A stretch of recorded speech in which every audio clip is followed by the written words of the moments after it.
और friends, एडुबिला point channel में आपका स्वागत है।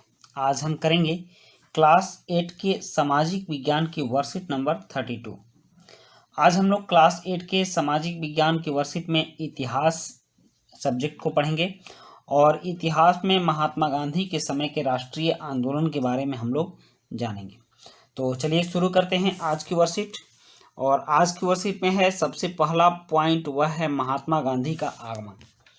जैसा कि बच्चों आप सभी जानते हैं कि महात्मा गांधी दक्षिण अफ्रीका गए थे एक अब्दुल्ला का केस लड़ने के लिए, और उस केस के तहत वहाँ उनके साथ एक घटना घट जाती है जिसमें कि दक्षिण अफ्रीका में उनको नस्लीय भेद दिखता है।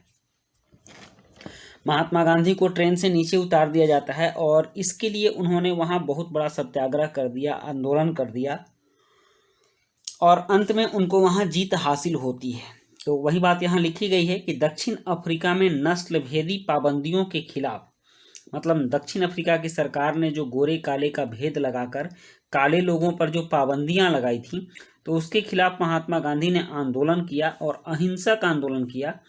तो इसका सफलतापूर्वक नेतृत्व कर गांधी जी 1915 में भारत आए, और दक्षिण अफ्रीका से आंदोलन करने के बाद 1915 में गांधी जी भारत आए और उन्होंने पहले साल, मतलब 1915 में आए तो पहले साल पूरे भारत का दौरा किया। ये जनवरी में भारत आ गए थे, तो 1915 में दौरा किया और इस दौरान वे यहाँ के लोगों, उनकी ज़रूरतों और हालातों को समझने में लगे रहे कि भारत के लोगों की आवश्यकता क्या है, उनकी ज़रूरत क्या है, ये किस हालत में, पूरे भारत को समझने में इन्होंने एक साल का वक्त लगाया। और उसके बाद ये भारतीय राजनीति में प्रवेश करते हैं और अपने भारतीय राजनीति में प्रवेश के शुरुआती प्रयास में स्थानीय आंदोलनों, जिसमें कि चंपारण नील की सत्याग्रह, चंपारण सत्याग्रह 1917 में यहाँ एक घटना घटती है। यहाँ के किसान पहले नील की खेती किया करते थे, तो नील की खेती अंग्रेज लोग जबरदस्ती खेत के कुछ भाग में करवाते थे, जिसको कि 3 कठिया प्रणाली बोला जाता था।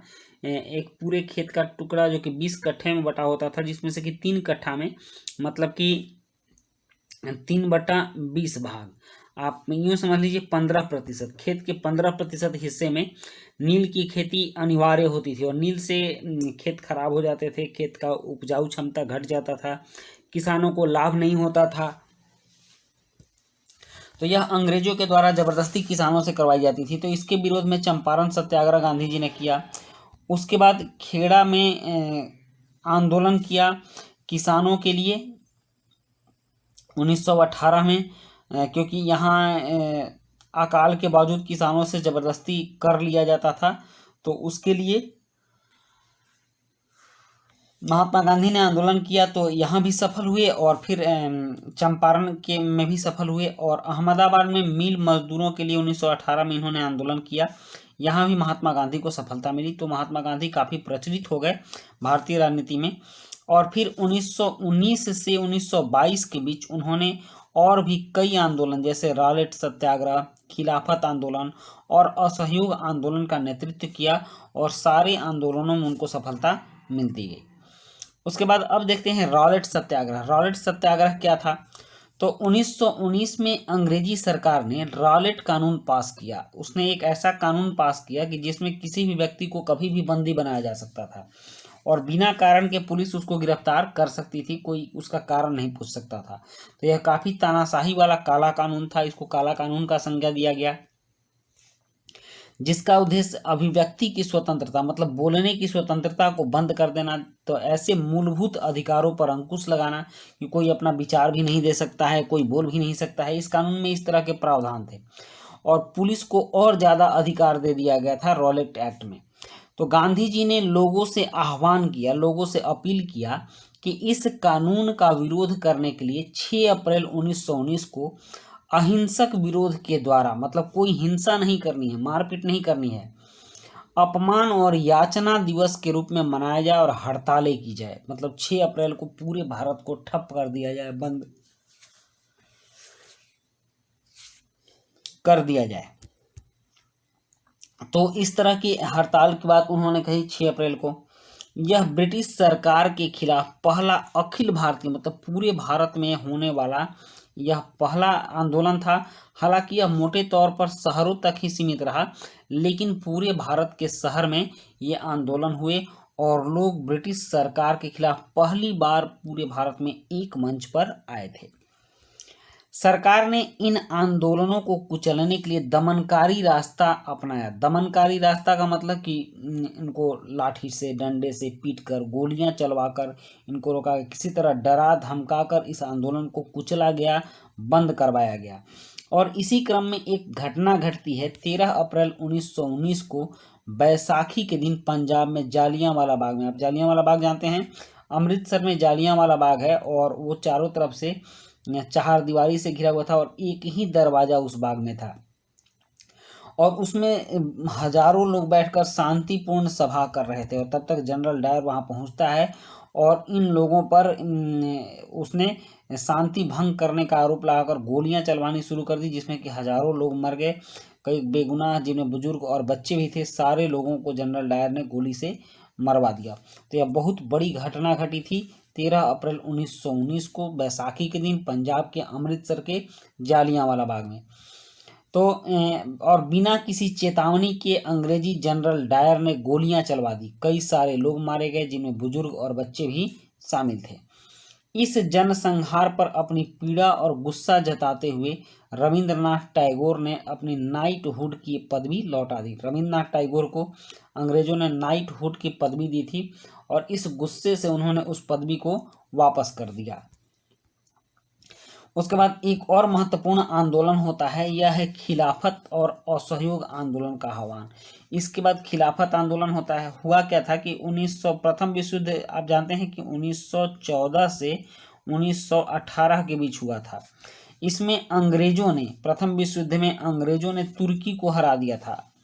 तो इसमें घटना यह घटती है कि प्रथम विश्व युद्ध में तुर्की की हार के बाद अंग्रेजों ने तुर्की के सुल्तान, जो पूरे विश्व के मुसलमानों का खलीफा माना जाता था, के ऊपर बहुत सख्त संधि थोप दी थी। मतलब कि तुर्की का जो सुल्तान था उसको पूरे दुनिया के मुसलमान अपना धर्मगुरु मानते थे, खलीफा मानते थे, और उस धर्मगुरु के साथ अंग्रेजों ने बहुत ही बर्बरतापूर्ण गलत व्यवहार किया, जिससे कि पूरे विश्व के मुसलमान अंग्रेजों के खिलाफ हो गए। तो इसी को खिलाफत आंदोलन कहा गया। और जलियांवाला बाग हत्याकांड के बाद अंग्रेजों से गुस्सा हुए भारतीय मुस्लिम इस संधि से आग बबूला हो गए। भारतीय मुस्लिम ही नहीं, कई देशों के मुस्लिम मतलब कि अंग्रेजों के खिलाफ हो गए थे। और खिलाफत आंदोलन के नेताओं में मोहम्मद अली और शौकत अली ने अंग्रेजों के खिलाफ आंदोलन शुरू किया। उन्होंने अंग्रेजों के खिलाफ आंदोलन शुरू किया, जिसका उद्देश्य तुर्की के सुल्तान यानी खलीफा की शक्तियों को फिर से बहाल करना था। गांधी जी ने उनके आह्वान का समर्थन किया, मतलब कि इन्होंने खिलाफत आंदोलन का समर्थन किया और कांग्रेस से आग्रह किया कि वह पंजाब में हुए अत्याचारों, जलियांवाला बाग हत्याकांड और खिलाफत के मामले में हुए अत्याचार के खिलाफ आवाज उठाए और स्वराज की मांग करे। तो बच्चों, यह थी हमारी आज की वर्कशीट। अब इस पर आधारित कुछ प्रश्न हैं, उन प्रश्नों के जवाब भी देते हैं। इसके लिए चलते हैं आंसर शीट पर। यहाँ पहला प्रश्न है कि 1915 में भारत आने के बाद गांधी जी द्वारा किए गए कुछ स्थानीय आंदोलनों को लिखिए। तो इसका उत्तर है 1915 में भारत आने के बाद गांधी जी ने निम्नलिखित स्थानीय आंदोलन किए। चंपारण सत्याग्रह 1917, खेड़ा आंदोलन 1918 और अहमदाबाद आंदोलन 1918। इसके बाद प्रश्न 2 है, रॉलेट कानून का भारतीय नेताओं ने विरोध क्यों किया था। तो इसका उत्तर है क्योंकि रॉलेट कानून का उद्देश्य अभिव्यक्ति की स्वतंत्रता पर अंकुश लगाना तथा पुलिस को और ज्यादा अधिकार देना था। उसके बाद प्रश्न 3 है, खिलाफत आंदोलन क्या था, इसके नेताओं के नाम लिखिए। तो इसका उत्तर है खिलाफत आंदोलन अंग्रेजों के द्वारा तुर्की के सुल्तान, जो पूरे विश्व के मुसलमानों का खलीफा माना जाता था, के ऊपर सख्त संधि थोपने का विरोध था। भारत में इसके नेता थे मोहम्मद अली और शौकत अली। प्रश्न 4 है, गांधी जी ने असहयोग आंदोलन का आह्वान क्यों किया। तो इसका उत्तर है गांधी जी ने अंग्रेजों के दमनकारी नीतियों के खिलाफ असहयोग आंदोलन का आह्वान किया। और प्रश्न 5 है, आपके विचार से गांधी जी ने खिलाफत आंदोलन का समर्थन क्यों किया होगा? तो इसका उत्तर है भारतीय राष्ट्रीय आंदोलन में हिंदुओं तथा मुसलमानों को एक करने के लिए गांधी जी ने खिलाफत आंदोलन का समर्थन किया होगा। तो बच्चों, यह थी हमारी आज की वर्कशीट और आज की वर्कशीट कंप्लीट होती है। वीडियो अच्छी लगी हो तो लाइक, सब्सक्राइब, कमेंट जरूर कीजिएगा। मिलते हैं नेक्स्ट वीडियो में। Thank you.